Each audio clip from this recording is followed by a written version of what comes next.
need to dwell more on the psychological aspect of this because you mentioned, you said this is like handing over to generations a particular belief. Why is this so? How was it like? Did you experience it? Do you have a friend that experienced it? How come? So I love the last line of your question. Did you experience this? Do you have anybody who has experienced it? The answer is yes. Okay, so before I jumped into this, something happened. I was telling that story a few days ago during an interview. I met a young man. You know, I grew up knowing about Osu. You know, when we were growing up, they used to tell us those people, they call them India, those people. And I was wondering, who are those people? Are they not our brothers and sisters we grew up with? They keep telling us, no, no, no, you can't do that with them. No, you can't go here. You can't go there. You know, so we grew up with that level of confusion. And then when you tell the elders to explain to you further, they usually don't want to, they are always very economical with the truth about the whole thing because maybe they didn't know. But there's something that spurred me into action that got me to move into this activism. It was a young man, I think his name is Obinna. This guy had dated his girl for God knows how long, many years. And they finally got to the point where they decided they were going to get married. And you know how Igbos can be very extravagant in terms of the way we do our marriage, always very elaborate. So you have to do introduction, you have to do traditional marriage, and you have to do white wedding, and you know, and all kinds of stuff, you know, all of that together. So this guy had gone to do his introduction. Introduction is supposed to be a very low-key stuff where you just do just a few people invited and then the parents of both families and all of that. But this guy made his introduction look like it was a traditional marriage. It was so massive because he was so happy to get married to the love of his life. And then after that introduction, guess what happened? The father of the bride-to-be suddenly came to the realization that they had not made any inquiries about the young man. See, all the while they were dating, nothing happened. He engaged the girl, nothing happened. They forgot.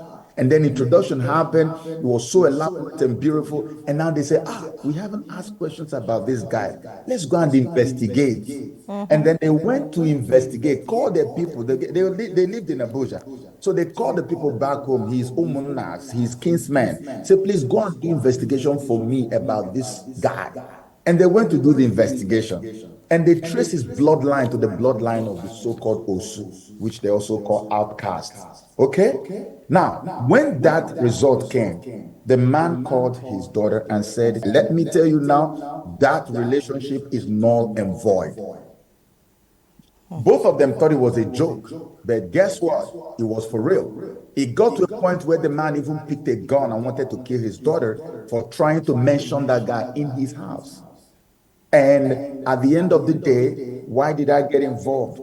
I heard the story of how this young man, when the reality dawned on him, he went into his room and locked himself up and went on a hunger strike.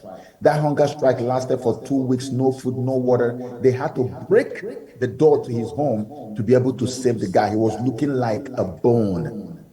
This was what got me infuriated. When I heard the story, I said, I want to see him. They got the guy. I finally met with the guy. The guy was a shadow of himself. The guy he couldn't even pay. This was a guy who was doing so well in his business. He just couldn't bear the loss of the love of life because of a tradition, a culture that we have even no full understanding of.